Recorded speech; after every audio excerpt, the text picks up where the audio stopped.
नमस्कार, स्वागत है आपका आपके अपने चैनल मुकेश दत्त शर्मा पर। आज SC/SC एक्ट और ये जो नया यूजीसी का एक्ट आया था, इस पर थोड़ी-सी चर्चा करते हैं।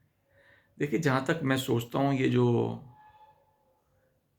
SC/SC एक्ट भी जो बना हुआ है, वो भी गलत है। ये जो हमारी भारतीय संस्कृति है, ये अभिमान रहित होती है। इसमें किसी को ऐसा महसूस नहीं होता कि हम बहुत बड़े आदमी हैं, हम जो है बड़े अफ़सर हैं कि यार हमें ऐसा-ऐसा कैसे कह दिया। हमारी संस्कृति शुरू से ही ऐसी सबको जात बिरादरी थी, तो सबको जात बिरादरी से खूब उन पर कमेंट भी होते थे और कोई बुरा भी नहीं मानता था। आए दिन आपने देखा होगा पंडित जी का मोटा पेट फ़िल्मों में दिखा देते हैं, व्हाई? क्यों दिखा देते हैं? लेकिन पुराने उसमें चल रहा था, कोई परेशानी नहीं थी। आज आज अगर पंडित जी को एक आप हास्य के रूप में लेते हैं, तो उस पर विरोध होने लगा है। होना भी चाहिए जैसा आजकल चल रहा है।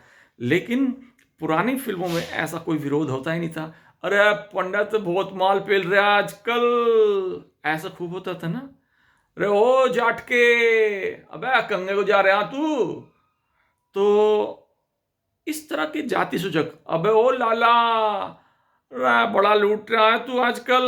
इस तरह के जो शब्द थे, इस तरह के जो सेंटेंस थे, वाक्य थे, हमारी कल्चर में आम थे और कोई बुरा नहीं मानता था। क्योंकि हमारे यहाँ एक अभिमान रहित संस्कृति है, जिसमें अभिमान नहीं है। हर कोई जनसाधारण में मिला हुआ था। अब ये जो एक विदेशी संस्कृति का प्रभाव है, विदेशों में क्या होता है, कोई किसी को उल्टा-सीधा नहीं बोल सकता। उल्टा-सीधा नहीं बोल सकता तो फिर वहाँ पर आपने देखा होगा एकाकी जीवन जी रहे हैं लोग। लेकिन अपने भारत में ऐसा नहीं था। हँसी-खुशी 4 आदमी बैठ गए, हँसी-मज़ाक में हो गए। लेकिन वहाँ पर एकाकी जीवन में मुझे बताते हैं जो लोग बताते हैं कि 80-80 साल के बुड्ढे भी अलग पड़े रहते हैं। तो भारतीय संस्कृति की बात ही कुछ अलग थी।